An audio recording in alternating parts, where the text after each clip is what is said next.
So good morning. Today we are going to look at the middle northern part of the property.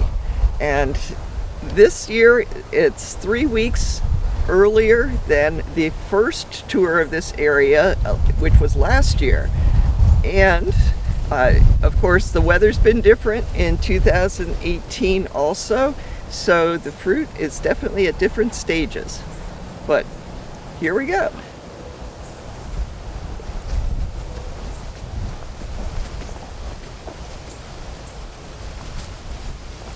So here's our little cherry tree.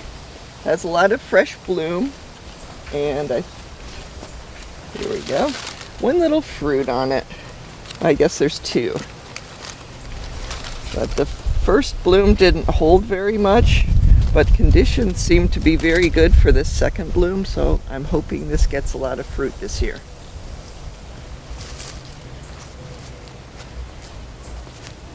Here's our Olano, Sapodilla, Naseberry, Nispero, Chiku. This Olano variety for us has a very long season. You can see some very small fruit and then fruit that's almost ready to pick. And there's probably some flowers on here too. Yes, there's some flowers. So anyway, this tree is pretty old and we try and keep it short, but it does seem to want to grow bigger. And of course it has a lot of fruit, which makes a lot of people happy.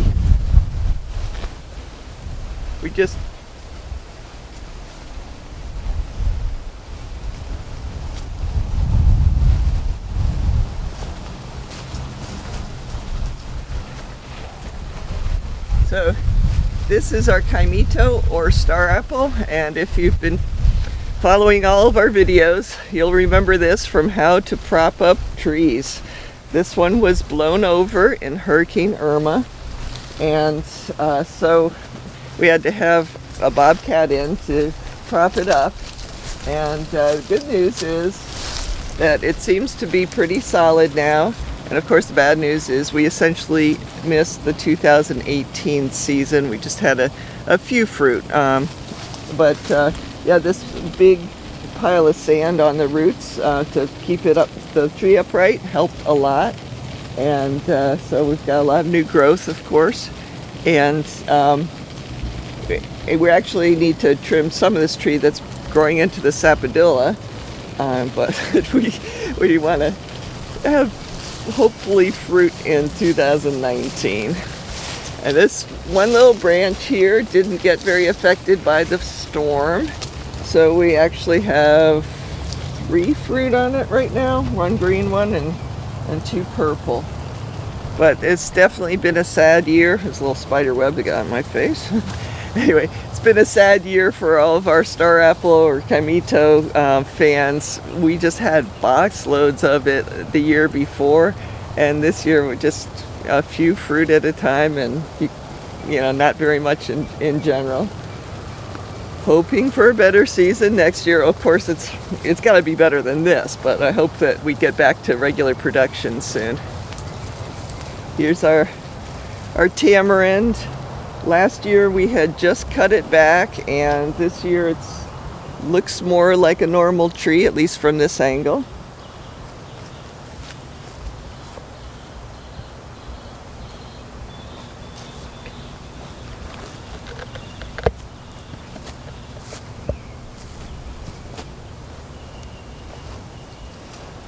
I don't see any fruit or flowers on it, so that might be a byproduct of trimming it back. But here is Dwarf Hawaiian. And as is usual, we have a lot of fruit on it. Actually, last year this particular tree didn't have as much fruit on it as our other tree did, but we can tell this year it's just making a spectacle of itself. Lots of fruit all over, and a little bit of bloom. Not very much bloom right now, so I think it's because it sets so much fruit. This particular variety often sets multiple crops for us.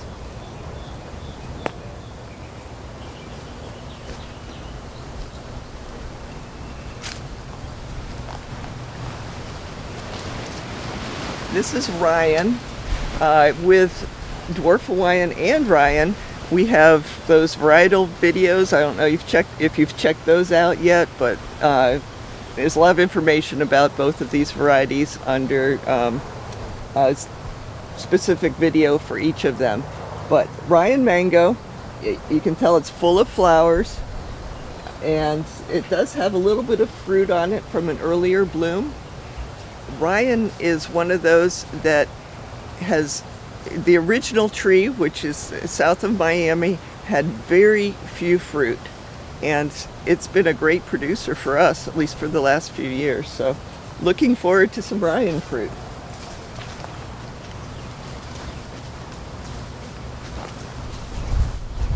And here's a little cluster of fruit. This branch seemed to have better conditions or whatever for that early bloom.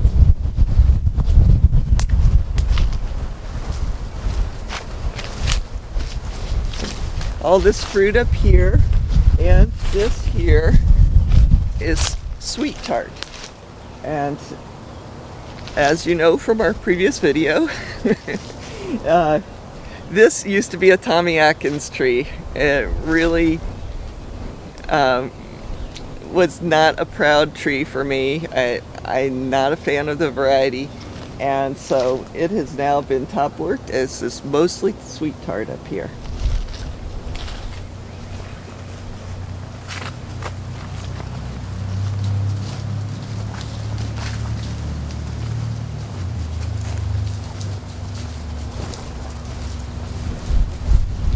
This is Paige, and as you can tell, it's another tree that set a little bit of early bloom and then has lots of bloom right now. So we've got fruit that, that's almost 4 inches, 3.5 inches probably, and then we have these very young flowers.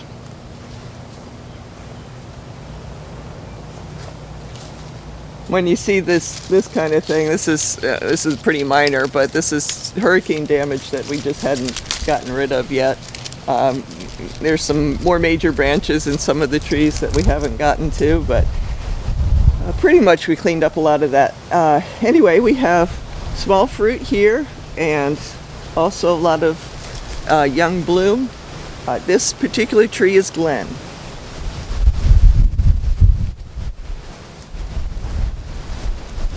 Here's some more Glen. And of course this is Nam Doc Mai. And this particular Nam Doc Mai tree set a lot of early bloom. So it has very little later bloom, but we do have some later bloom on it. Probably one of our first trees to pick the Nam Doc Mai from. And in case you're wondering, there's certain areas of the tree that are tagged here, and they're color coded. These are little experimental things. We're trying some different sprays out. They're organically approved sprays, and we just want to see if those have any impact on the tree at all. So anyway, Har has written down what these actually mean, what the pink one corresponds to, and when the green and white stripe one corresponds to. And so anyway, we'll see in a few weeks, or track it a few months, if that has made any difference at all. So let's head back and start another row. What?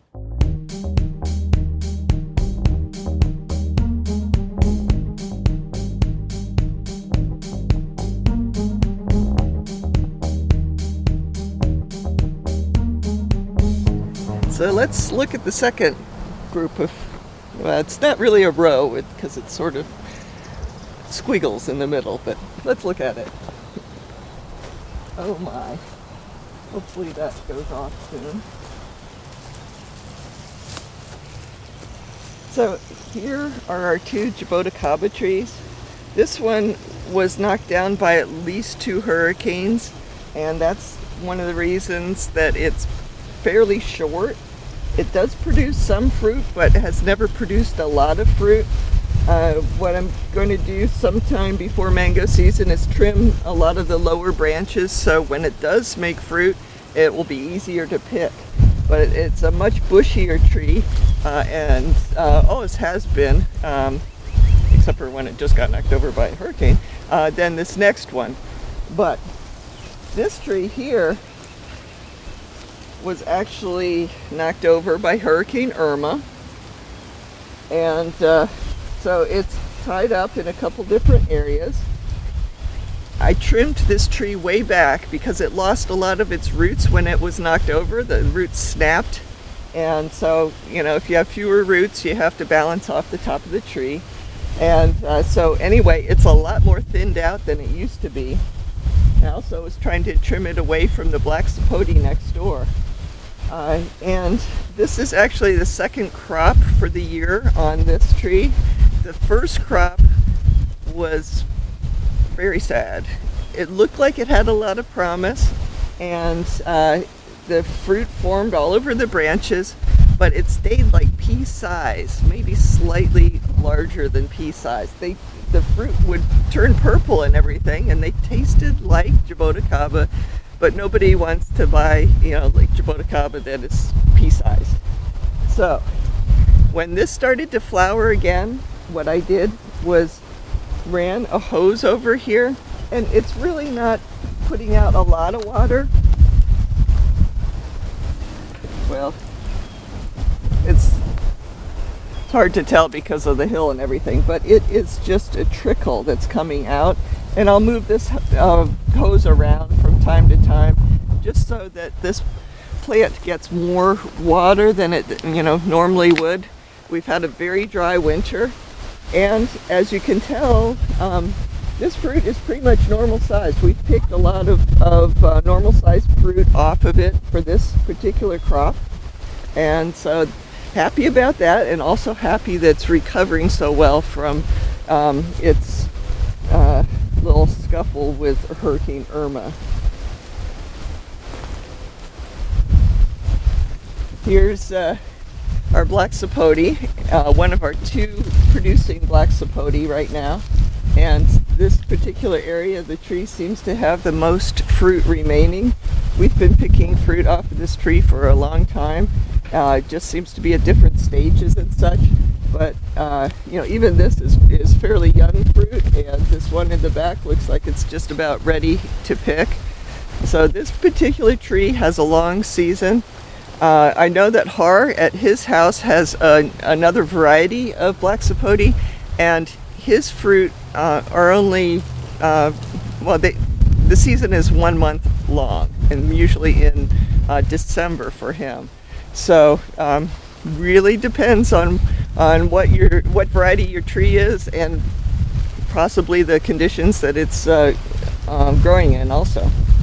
But yeah, this is a tree that was planted slightly after we made this mound, and as you know from the first video of this area, this used to be an area of huge trees that just, there was nothing usable about them for us. I mean, yes, the leaves were medicinal or something, but these trees were 40 feet tall at least. And so anyway, we got the El Cheapo tree trimmers in, and they left the logs. Then we put sand on top of the logs, and now we have like a geological feature here. And so, but planting around on either side of this mound, this is sort of a interesting situation. The irrigation was damaged because of Hurricane Irma, and this particular zone is on. So now we have a fountain feature that we weren't really expecting with the video this morning. Usually that would have a emitter on it, and it wouldn't be putting out this much water. We use very little water in our grove, and obviously I need to get back here and fix this particular situation.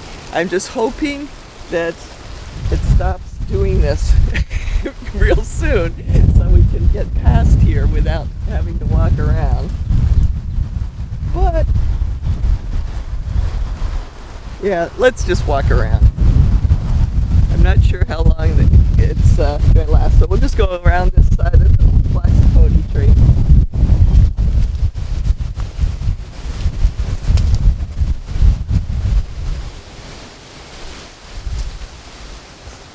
This, of course, is our kit mango. We just had a handful of fruit on this tree last year. Kit is normally a really good variety, very reliable and very productive. And last year it wasn't. It's the only year I've seen that kit just didn't perform well. And of course it's making up for lost time this year, just loaded with fruit.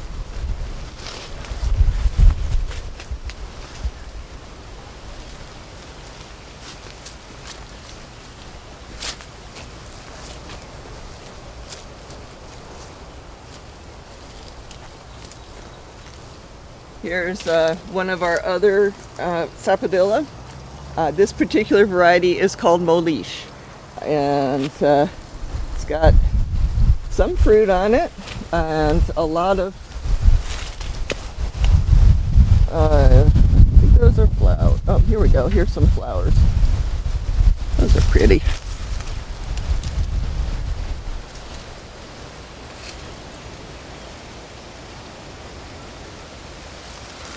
So this other was just flower buds.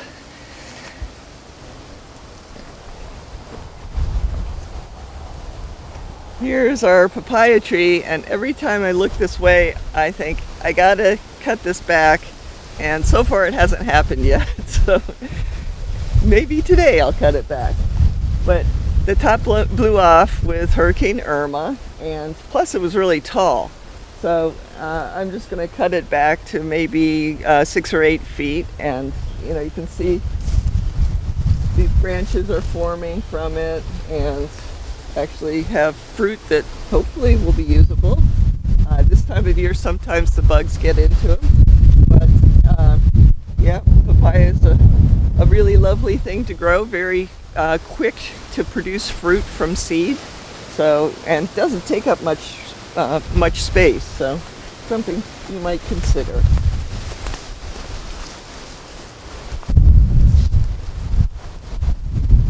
There's some figs around here. I planted a bunch of figs years ago because when we covered this mound with sand, all the logs that were there went, first thing was sand, and then we piled a whole bunch of mulch on top. And that was back when I got a lot of mulch, and yeah, I don't have good sources right now. But figs really like a lot of mulch, especially in Florida. And now they're not as happy because they don't have mulch, but we do have some fruit. This particular branch is very happy. I think this is Celeste. I don't know, it's been so long since I've planted these, but that looks like it's ready to pick. I don't think I've ever sold a fig. They're just sort of personal consumptions and whatever. And here's our other Dwarf Hawaiian tree, and again, lots of fruit on it. And this particular section of the tree, I started to prepare graft wood. A lot of people want to plant this tree, and we actually ran out of the trees we grafted, so grafting more. It's a variety that other people don't seem to graft, and so whatever we sell, we need to graft ourselves.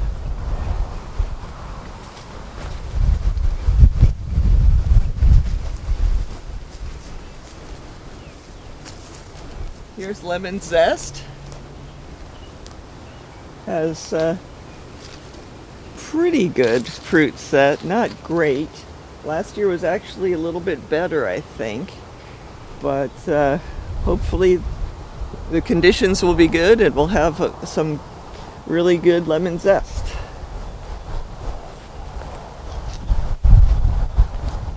This is elephant tusk. Well, I used to say elephant tusk, and apparently I still do, just by reflex. I looked up on a site that had all sorts of Asian mangoes, and I think it's actually elephant tusk. When I think of elephant tusk, I think of elephant tusk. Well, the elephant tusk mango that I saw on this site was like this big, and this is a big mango, so I think it's sort of matched the description of elephant, but anyway, it's a popular sweet green mango. This particular plant, there was a large upright branch that was very productive, and Hurricane Irma just snapped that whole branch, and so we have a very weird shaped tree. We've got a lot of lateral branches that are way too long and not much growing in the center. This particular thing is another variety that I top worked here. I believe this is Rosa. I put a few different varieties around, but elephant has become so popular with a few people that I'm thinking I'll cut off the stuff that I top worked because I have it in other parts of the grove and just go back to elephant.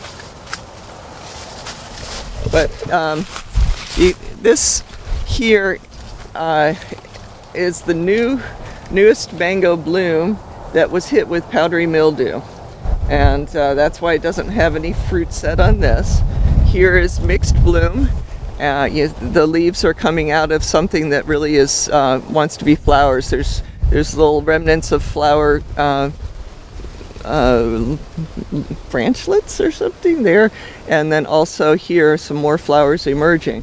So not as productive when it is mixed bloom, but it's still bloom emerging, so that might work out. Here's more powdery mildew, unfortunately. A lot of times with in a lot of the trees at this point in the grove, when they do bloom, they don't get powdery mildew because the conditions are not as good for powdery mildew here in April as they were a couple months ago. But apparently this one has succumbed to, at least this section of the tree, to powdery mildew.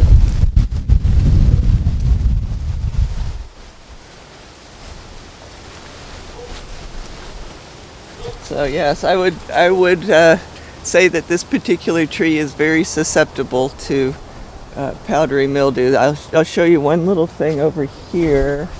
I grafted another variety on this same tree, and its bloom is not affected by powdery mildew. So it's not just the condition, it's the variety also. But we knew that, but that's a very clear example of it.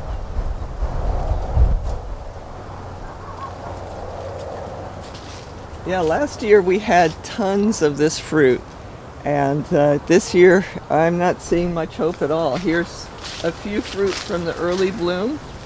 They're nowhere near mature. This gets to be much larger fruit than this. So let's go back.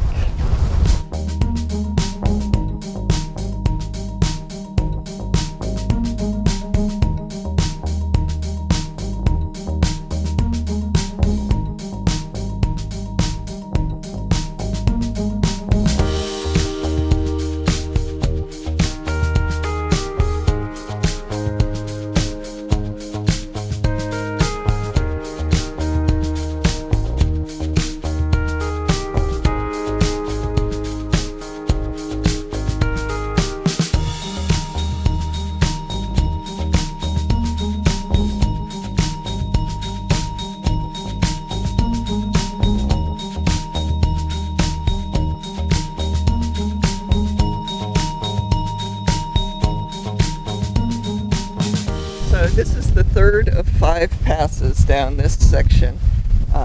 We're going from south to north, and so here we are on the path to fruit and plants, and we'll just take a little shortcut here.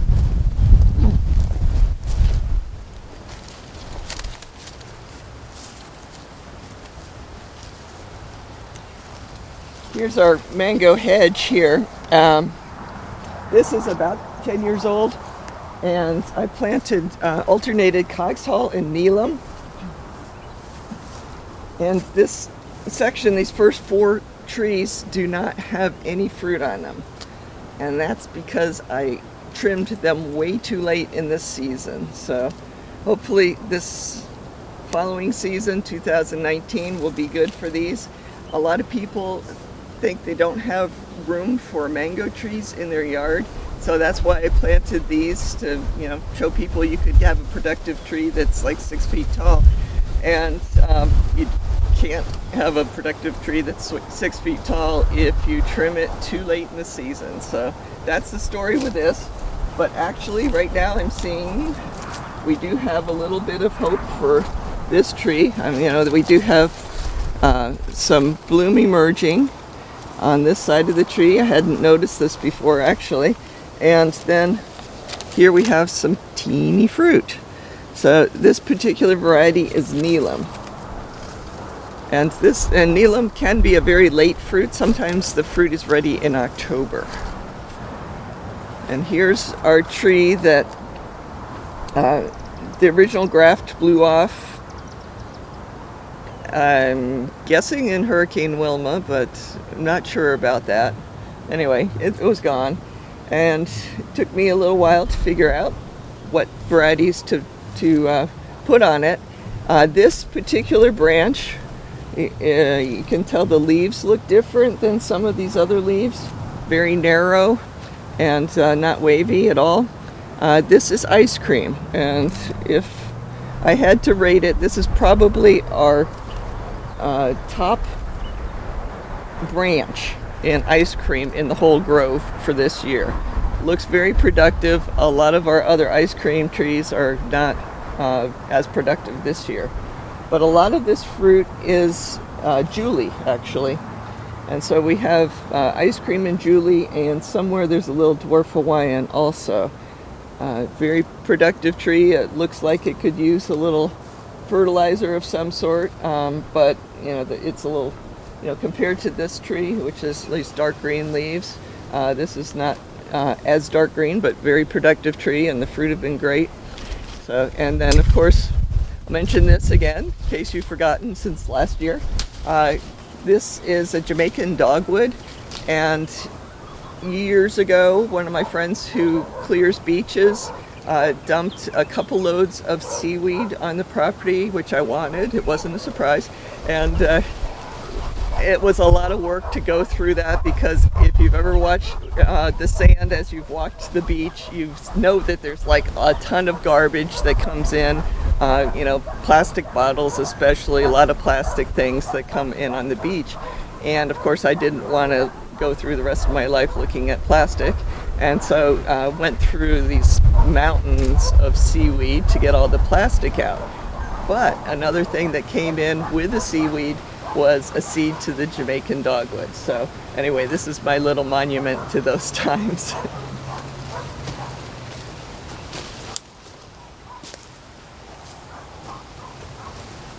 These are Cocoa Thrinax palms. I just happen to like them. And I put some orchids on a couple of them. I put them on the north side so they won't get as burned by the sun, but they've been pretty happy here. This is a recent addition. It really hasn't taken hold yet. That's a climbing orchid that I got from Marla Still, actually.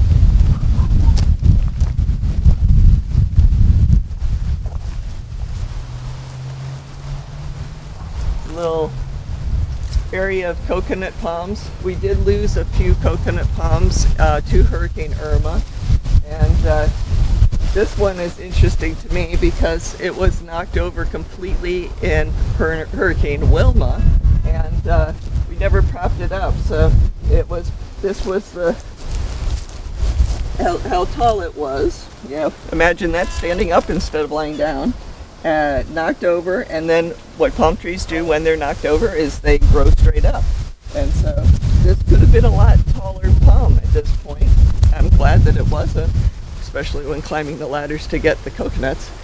But it got the brunt of the wind, and it was not broken off. The point of weakness for coconut palms is where the trunk attaches to the roots. So the trees that we did lose were broken off right at the roots, and this, even though it's a bend in the trunk, it's still stronger than the point of attachment to the roots.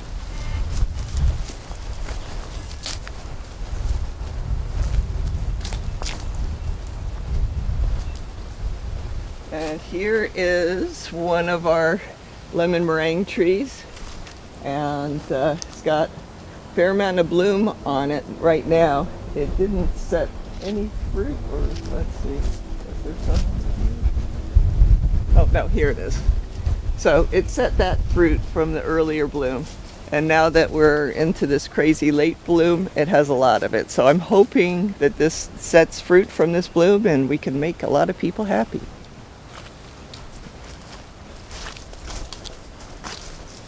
Little twin palms here.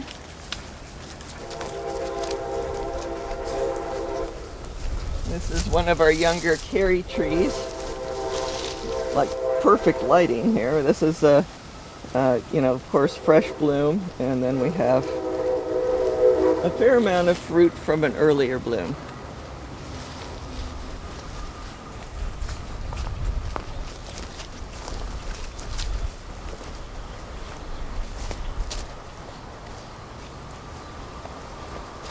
This is Chakanon, and they call it the miracle mango because it's supposed to fruit in December or January, and that would be a small crop, but I think I call it the miracle mango because it would be a miracle if it ever did that. I've never noticed any off-season fruit from this tree.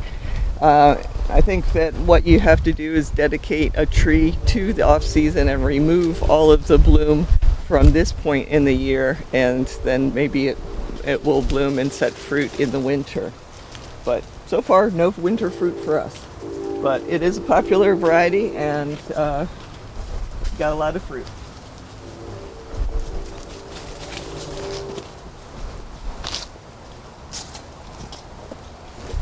I'll just mention one thing while we're here, right next to the lychee hedge. I have a lot of Mauritius and Brewster lychee here. It was taking advantage of the irrigation from the neighbors. I noticed early on that the tallest, happiest weeds were next to the neighbors' irrigation system, so I thought a better use of space would be to put lychee here. The last many years have been very discouraging. We've probably gotten 10 pounds in the last 5 years from this hedge, and part of the reason is we're on top of the hill, it gets dry, and another part of the reason is it's not been very cold here, and these particular varieties, I think, it's sort of like peaches and many fruits, varieties within that type of fruit have different chill requirements. So these particular varieties might have more chill requirements or a lower chill requirement than other varieties. So we did cut back some of these trees to give the neighbors some light because I noticed they really weren't getting much light. My typical time to trim lychee trees is when we have the fruit on them, and since they weren't getting fruit, they hadn't been trimmed for a while. But now I have a new strategy for this particular area, and that is, like every other tree in the hedge, I'm going to cut way back and graft over to another variety of lychee, because maybe another variety will actually produce fruit in this area, and that would be a very happy thing.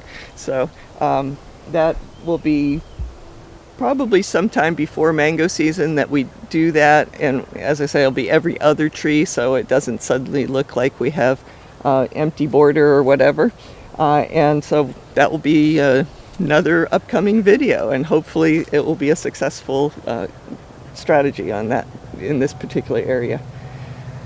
So let's go to our fourth row, sort of, our fourth path.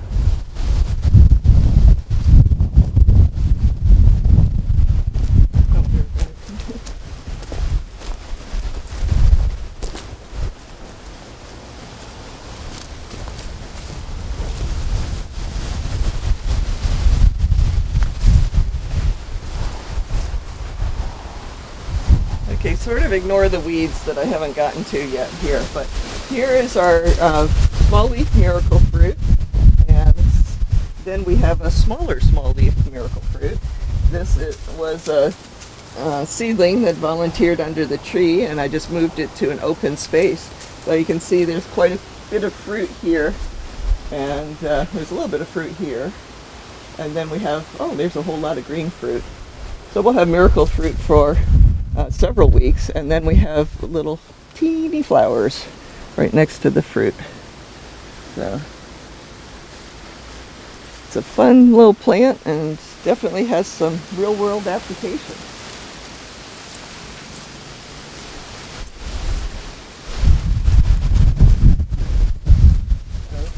Here's our Glen tree. Last year it wasn't a good year for this particular tree, and this year it is. So happy for that. This used to be a Floragon tree, and I had started top working it last year at this time, and now it's pretty much finished. This area here is peach cobbler.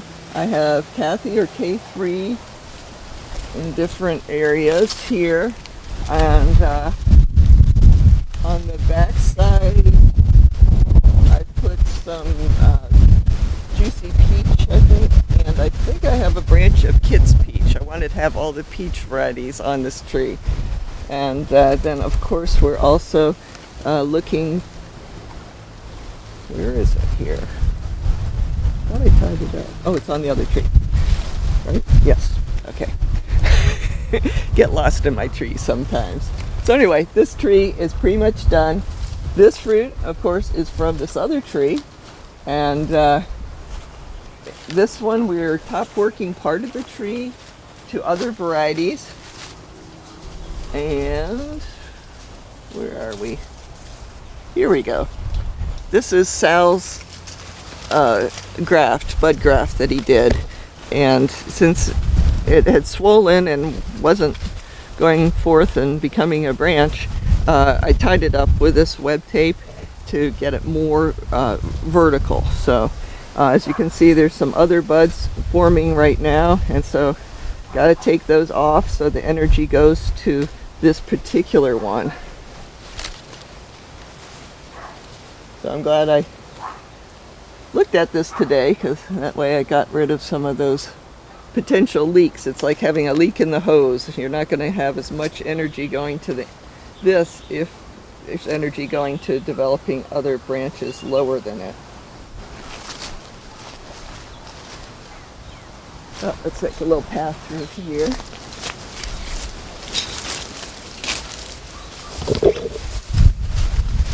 These are little Big Jims. Big Jim is a seedling of Mulgoba, and last year we didn't have very much fruit, and this year it looks like we might have two different crops. We've got, here's on the same branch, we have flowers and fruit.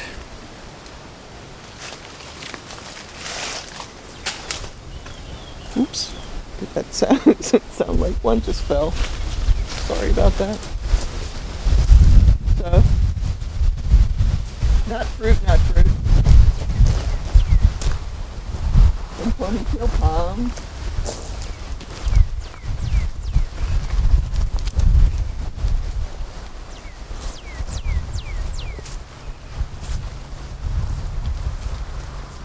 And some more cocoa thrynax. This area is emptier than it used to be because I think there were 2 or 3 palms, coconut palms, that we had to take out here, and they were just snapped at the roots. So I need to come back here and plant something else, either more coconut palms or more mango trees or something. Still deciding what to plant here. I really should get those things in the ground so they can start growing during these warm months.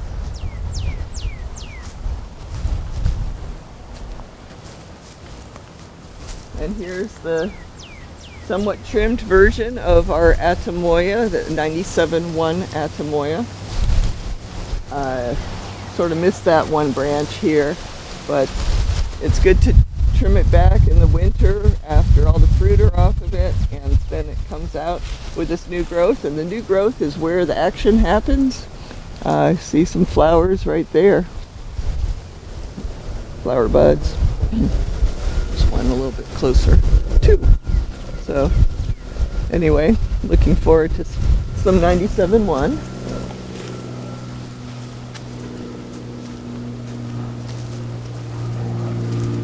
more ponytails.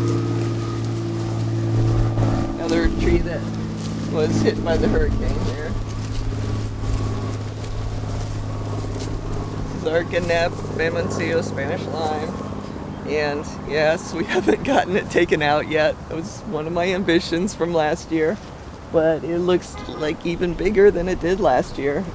So we need to put that high on the list and get something that actually, like another mango tree or something in this area that actually produces. This is Tagsall. So again, we have some bloom, and on this side of the tree, a lot of fruit.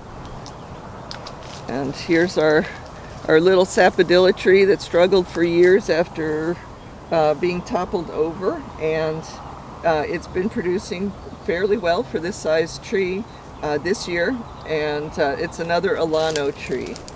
So we've got a couple fruit left on it. So off to our last run. So here's Grandpa Mogila. It is the oldest tree on the property. This particular tree is probably 100 years old, and it used to be really big. I know it looks big now, but trust me, it used to be really big.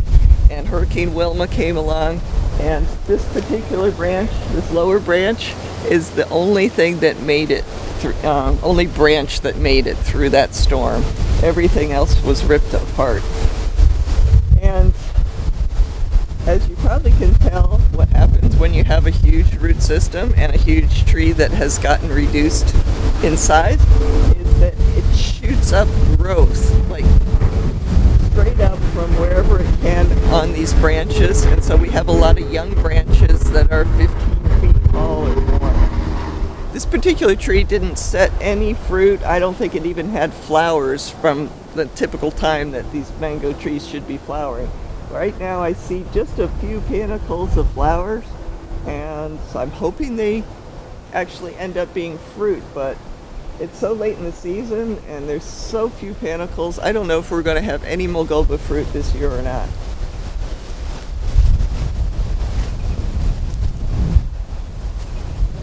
Oh, here we go.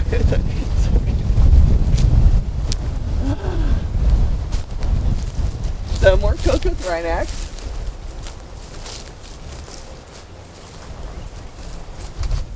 Here's one of our older jackfruit, and it looks like heck. Combination of two things. One was Hurricane Irma, it damaged some of the branches, and the other thing is that it's been really dry, and the irrigation that we provide to this tree is not adequate when there is absolutely no rain. So anyway, it seems to produce some fruit, but it is not looking happy right now. Also needs a little fertilizer.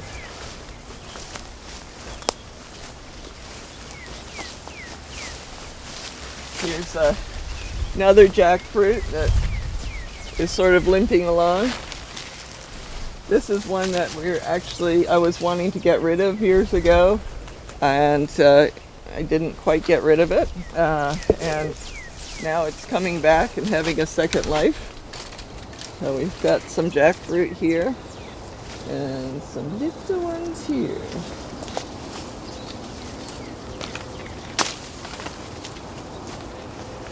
And then here's our new mango area. This whole area used to be like uninhabitable by plants other than the original one, which was a Royal Poinciana. It just made it impossible for just about anything to grow underneath it. So got rid of the Royal Poinciana and got a lot of mulch in this area, and also sand, because it was really sloping down and there were major roots from that big tree that I didn't think the plants would be happy, new plants would be happy growing in. So the strategy here was to make 2 rows and keep the trees fairly small, and in order to get this established with minimal effort on my part, I put seeds directly in the ground, in the areas that I wanted trees to be.